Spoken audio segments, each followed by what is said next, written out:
আসসালামু আলাইকুম, সবাইকে আমন্ত্রণ জানাচ্ছি আমার দেশ স্পেশাল ফিরে দেখা জুলাই। সঙ্গে আছে আমি হুমায়রা নাওচিন। আমাদের আজকের লেখাটির শিরোনাম মেট্রো শোকে হাসিনার মায়া কান্না, রাজপথে লাশের সারি। চলুন বিস্তারিত জেনে নেওয়া যাক। বাংলাদেশের রাজনৈতিক ইতিহাসে কলঙ্কময়, নৃশংসতম ও লজ্জার দিন হিসেবে রক্তাক্ষরে লেখা থাকবে 2024 সালের 25 জুলাই তারিখটি, যখন রাজধানীর প্রতিটি হাসপাতালের বারান্দা গুলিবিদ্ধ তরুণদের আর্তনাদে কেঁপে উঠেছিল এবং মর্গে লাশের স্তূপ জমা হচ্ছিল। ঠিক তখনই দেশবাসী দেখল চরম অমানবিক ও বীভৎস এক প্রহসন। রাষ্ট্র সম্পদ নষ্টের অজুহাত তুলে মাফিয়ার শাসক ও ফ্যাসিস্ট শেখ হাসিনার কৃত্রিম অশ্রুপাত।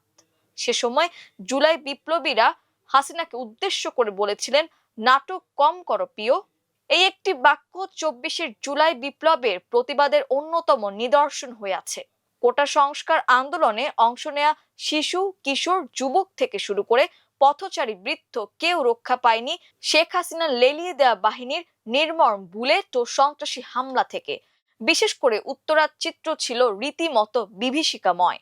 18 থেকে 25 জুলাইয়ের মধ্যে শুধুমাত্র উত্তরার বিভিন্ন সরকারি ও বেসরকারি হাসপাতালে চিকিৎসা নিতে হয়েছে অন্তত 867 জন আহত ব্যক্তিকে, আর প্রাণহীন অবস্থায় আনা হয়েছিল 29টি লাশ। বাংলাদেশ কুয়েত মৈত্রী হাসপাতাল, উত্তরা আধুনিক মেডিকেল কলেজ ও সৈয়দ মনসুর আলী মেডিকেল কলেজ হাসপাতালে ছিল লাশের সারি। কুয়েত মৈত্রী হাসপাতালে 265 জনকে আহত অবস্থায় এবং 8টি লাশ আনা হয়। উত্তরা আধুনিক মেডিকেলে 11টি লাশ এবং 263 জন আহত শিক্ষার্থীর হাহাকারে আকাশ বাতাস ভারী হয়ে উঠেছিল। পরিস্থিতি এমন পর্যায়ে পৌঁছেছিল, চিকিৎসকরা চরম চাপের মুখে হিমশিম খাচ্ছিলেন। সবচেয়ে ভয়াবহ বিষয় ছিল, পুলিশের হয়রানি ও গণগ্রেফতারের ভয়ে অনেক গুরুতর আহত শিক্ষার্থী চিকিৎসা অসমাপ্ত রেখে হাসপাতাল থেকে পালিয়ে যেতে বাধ্য হন। হাসপাতালের বারান্দায় যখন গুলিবিদ্ধদের আর্তনাদ চলছিল, তখন বাইরে ওত পেতেছিল পুলিশের প্রিজন ভ্যান, যে ভ্যানে স্কুলের ইউনিফর্ম পরা কিশোরদেরও টেনে হিচড়ে তোলা হচ্ছিল।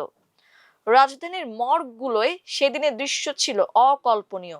আঞ্জুমান মুফিদুল ইসলামের তথ্য মতে ওই দিনগুলোয় তারা 21টি বেওয়ারিশ লাশ দাফন করে, যার অধিকাংশেরই পরিচয় মেলেনি।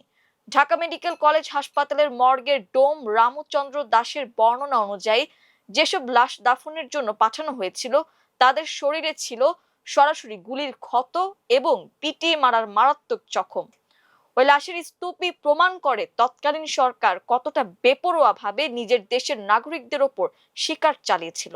যখন শত শত মায়ের বুক খালি হচ্ছে, হাসপাতালের মেঝেতে রক্ত শুকানোর সময় পাচ্ছে না, তখন মানবতা বিরোধী অপরাধে ফাঁসির দণ্ডপ্রাপ্ত স্বৈরাচার শেখ হাসিনা ব্যস্ত ছিলেন অবকাঠামোর মায়া কান্নায়। 25 জুলাই সকালে তিনি মিরপুর 10 নম্বর মেট্রো স্টেশন পরিদর্শনে যান, যেখানে রহস্যজনক আগুনে কিছু ক্ষয়ক্ষতি হয়েছিল।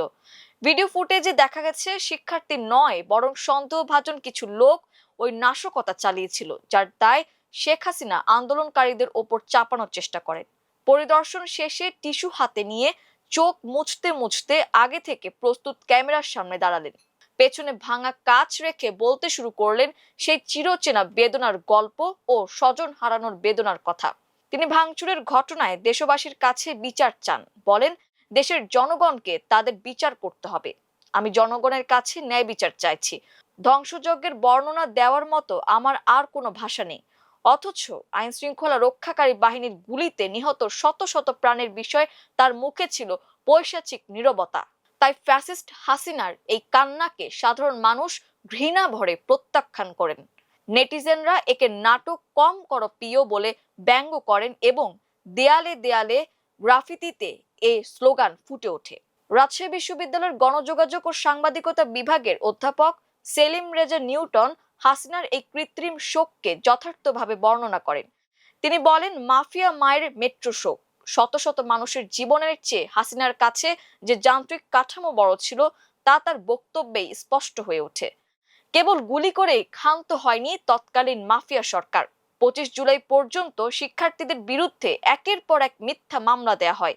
শেরেবাংলা কৃষি বিশ্ববিদ্যালয় ও রাজশাহী বিশ্ববিদ্যালয়ের অসংখ্য শিক্ষার্থীকে আসামি করে গণগ্রেফতার চালানো হয়। এমনকি গভীর রাতে বর্তমান পানি সম্পদ মন্ত্রী শহীদউদ্দিন চৌধুরী অ্যানি এবং বাংলাদেশ জাতীয় পার্টির চেয়ারম্যান আন্দালিব রহমান পার্থকে তাদের বাসা থেকে গ্রেফতার করা হয়।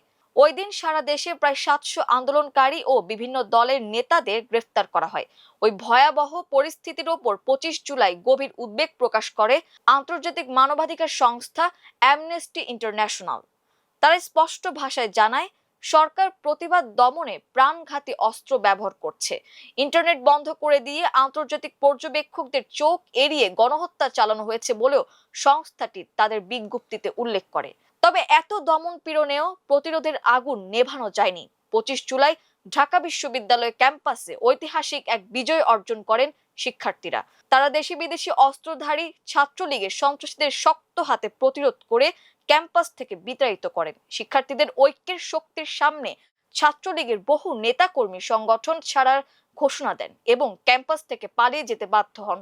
এটি ছিল জুলাই বিপ্লবের একটি গুরুত্বপূর্ণ মাইল ফলক, যা প্রমাণ করে বন্দুকের গুলি দিয়ে একটি জাতির মুক্তির আকাঙ্ক্ষাকে দমানো যায় না। ২৫ জুলাইয়ের ইতিহাস হলো একদিকে স্বৈরাচারের পৈশাচিকতা, অন্যদিকে তার নির্লজ্জ অভিনয়ের। তবে এই অভিনয় সাধারণ মানুষের চোখে ধুলা দিতে পারেনি, বরং ওই রক্ত ভেজা দিনটি হাসিনার পতন ত্বরান্বিত করে এবং ছাত্র জনতার বিপ্লবকে পৌঁছে দেয় চূড়ান্ত বিজয়ের দোরগোড়ায়। এই ছিল আমার দেশ ফিরে দেখা জুলাইয়ে। এতক্ষণ আমাদের সঙ্গে থাকার জন্য অসংখ্য ধন্যবাদ। আল্লাহ হাফেজ।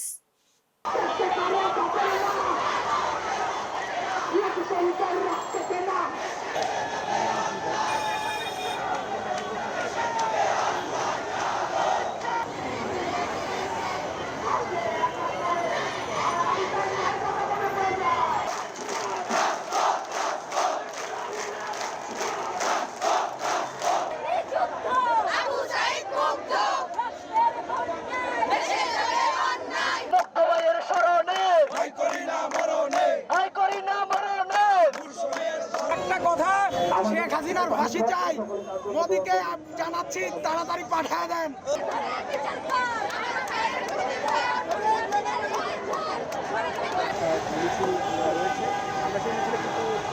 স্কুল এবং কলেজ ড্রেস পরিহিত